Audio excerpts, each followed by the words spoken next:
What does Parshat Beresheet have to do with Willy Wonka and the Chocolate Factory? I'm Yoni from Wholesome Mountain Tours, and this is the first episode of Pop Culture and the Parsha.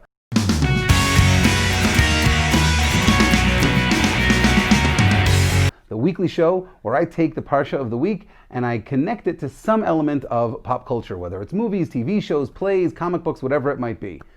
So let's dive right in.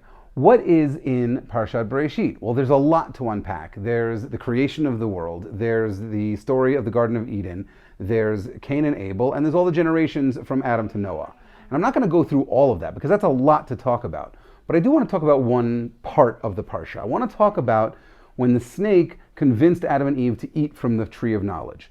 What happened was, for those of you who are unfamiliar, I don't know who you are, but for those of you who are unfamiliar, God forbade Adam and Eve from eating from the tree of knowledge. They could eat from whatever tree they wanted in the Garden of Eden, but not from the tree of knowledge. Along comes a snake, and he convinces Eve to eat from the tree of knowledge, and then she gives the fruit to Adam to eat as well. At first glance, it looks like the snake is an independent operator. It looks like he wants to convince Eve to eat from the tree. It looks like he wants to get them to violate God's command. But if you look a little bit closer, you'll see that that's not exactly the case. You see, the Zohar tells us that the snake was actually the physical representation of the Yetzer Hara, our evil inclination. And the Gemara tells us that the evil inclination and Satan are one and the same, which means that the snake is basically Satan.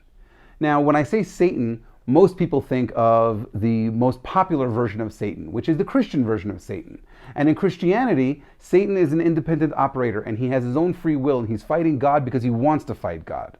Judaism views Satan as an angel just like all the other angels. And that means he's not allowed to do anything beyond that which God allows him to do. For example, the best example of that is in the book of Job, in the book of Eov, where Satan wants to punish Job in order to test him, but he's only allowed to do so as far as God will allow him to. So, in that respect, Satan, i.e. the snake, was working as far as God would allow him to work in trying to convince Adam and Eve to eat from the tree of knowledge. Okay, what does any of that have to do with Willy Wonka and the Chocolate Factory? Well, let's talk about that movie for a minute. For those of you who haven't seen it, I'll go through a really quick synopsis. It's about Charlie Bucket.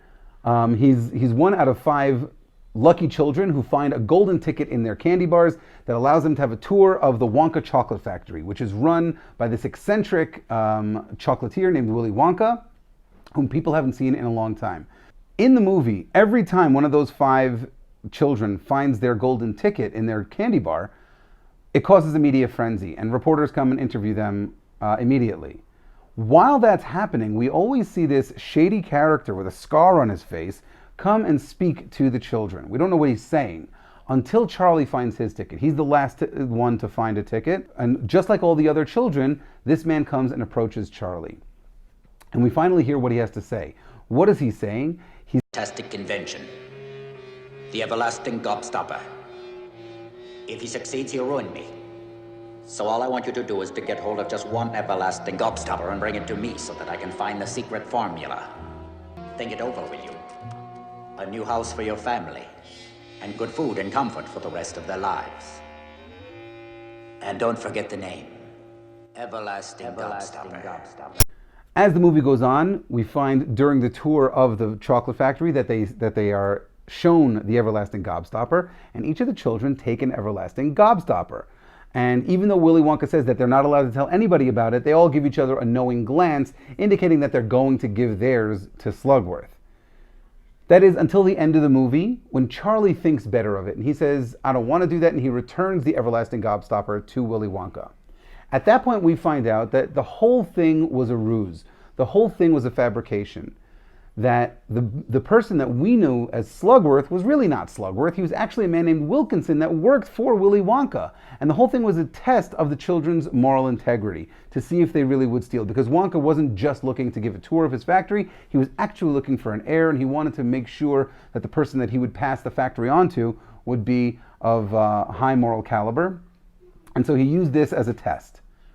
So just like Slugworth was really Wilkinson working for Willy Wonka, He wasn't allowed to test the children as far as he wanted. He was only allowed to test them in the parameters that Willy Wonka had set out for him. Similarly, the snake was not allowed to test Adam and Eve any further than God would allow him to, but rather he was only allowed to test them within the parameters that God had set out for him. The whole thing, both the snake with Adam and Eve in the Garden of Eden and Slugworth with the children in Willy Wonka, the whole thing is a morality test that was arranged by someone behind the scenes. In one case, God, in the other case, Willy Wonka. Unfortunately, that's where the analogy ends, because Charlie passed his test and he was able to receive his reward and get his Garden of Eden, which was the amazing Wonka chocolate factory. Unfortunately, Adam and Eve were not as lucky, and they failed their test, and they were kicked out of Eden, and they had to go live in the real world. But I think that the analogy is a pretty good one. Let me know what you think in the comments. Let me know if you think this was a good analogy, if it was a good comparison from the Parsha to something in pop culture. Let me know if you think of any other ideas of how this Parsha can be related to pop culture. And when I do this Parsha, maybe I'll use your ideas. Feel free to share this idea, whether it is verbally or if you want to share the actual video. Share it with friends, share it with family. Remember it so that you can tell it at the Shabbat table and use it as a Dvar Torah if you like. And stay tuned, because I'm going to be doing one of these every week. Till then, Shabbat Shalom, everybody.